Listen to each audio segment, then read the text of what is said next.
Hindi ito hubad na akda. Ito ang realidad.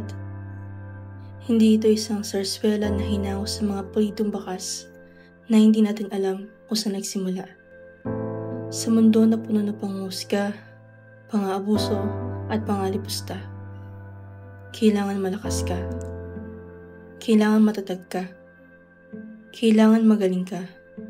Kasi kung hindi, talo ka.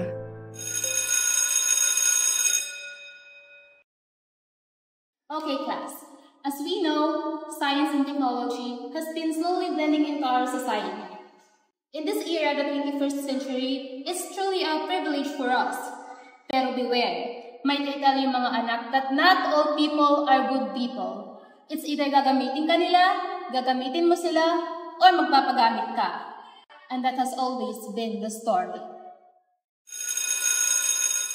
Okay, class, since it's time already, I just want you to be reminded about the katha that will be performed on Wednesday. So focus your points on the contemporary adverse effects of science and technology.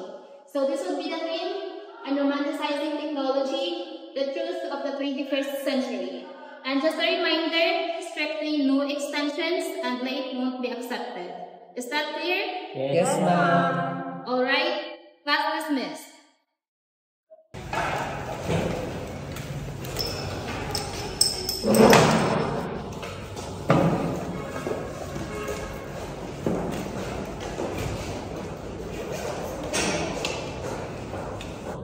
Pascal, nasan nga pala si Dean? Matalik na kaibigan ko si Ding. Hindi Ding ang tunay niyang ngalan. Pero bansang niya ito dahil isa siyang bading. Masayain, matalino, napakagandang tao. Maaasahan ng kahit kanino, matulungin sa kahit na sino. Kaya, palagi ang pinatatao ko, bakit kasalanan niya ang nakikita ng tao?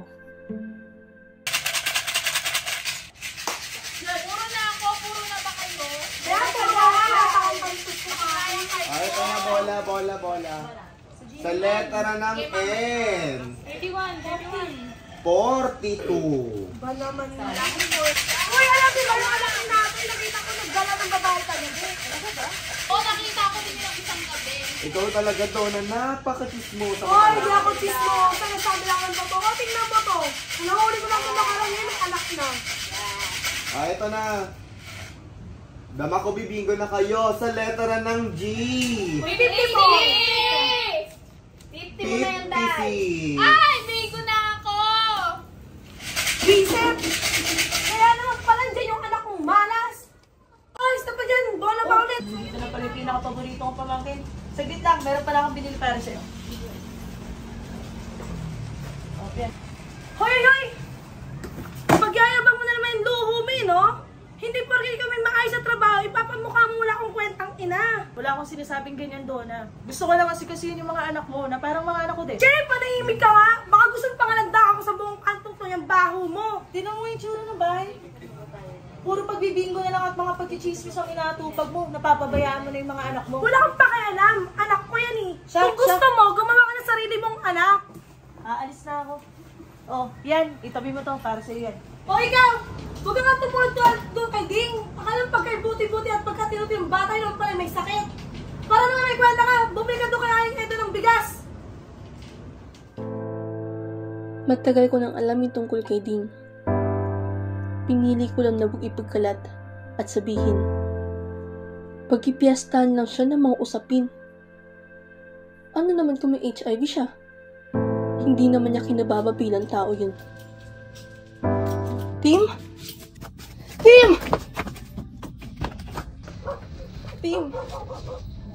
Ano ba nangyari kay Ding? Islang! Alang-alang kay Ding! Tim!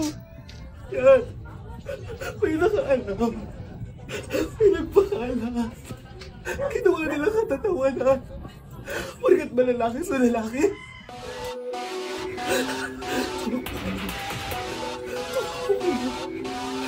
Tumakbo ka na. Iligtas mo ang sarili mo. Bago pa mawala ang lahat. Mayroon akong nakitang bakas ng kanang paa sa sahig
kumapit sa baging doon sa taas.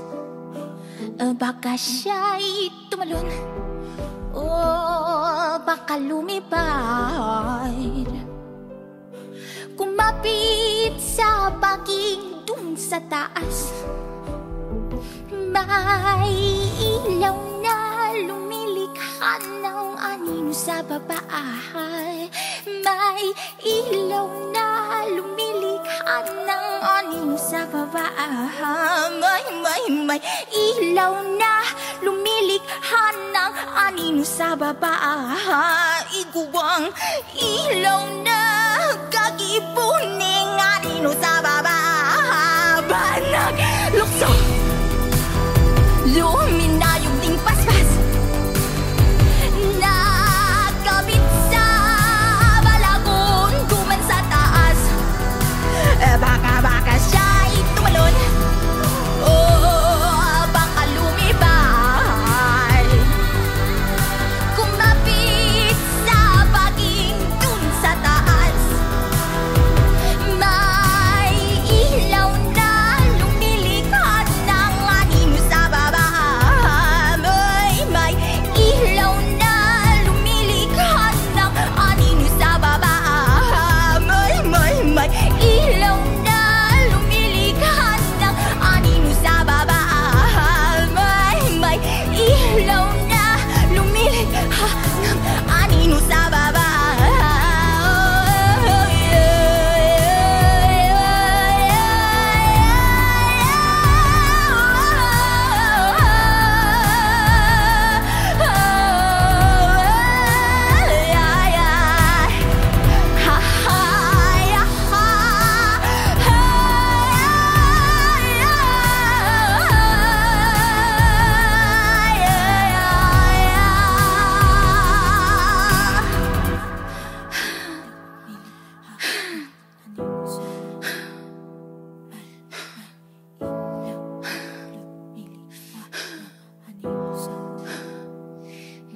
May ilaw na lumilikha ng anino sa baba. May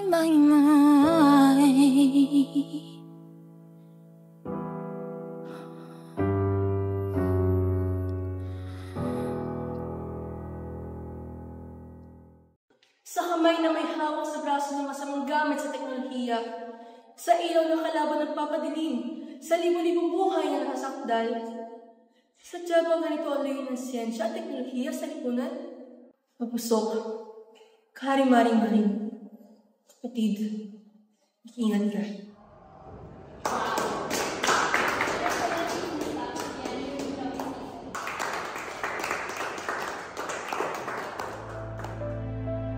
Hindi ito huwad na akda. Ito ang realidad.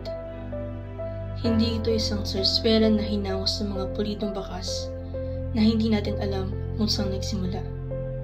Sa mundo na puno na pangungusga, pang-aabuso at pang-alipusta, hanggang kailan kailangan manatiling malakas? Hanggang kailan kailangan manatiling matatag? Kahinaan ba na tuluyan yakapin ang tunay na ikaw? Kasi kung oo na. Aaminin ko na. Nahina ako.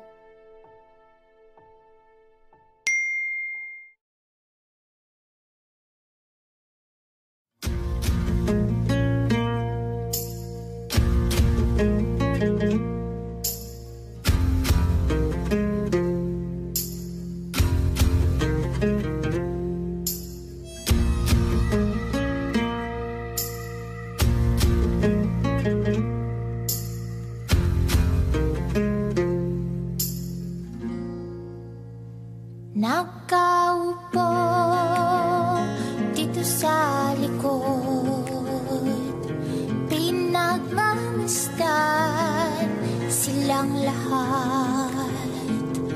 Nagtatawanan, nagbibiruan. Ano kaya ang dahilan? Napalingon sila sa akin. O bakit nagtataka ang inyong mga tingin?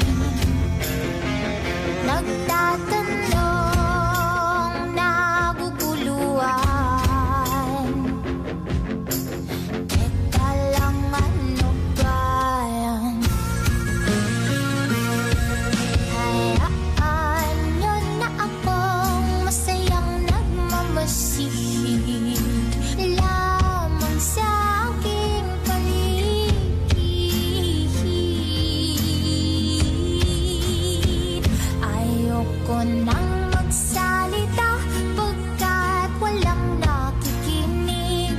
Kung mayroon man, wala namang pakialam.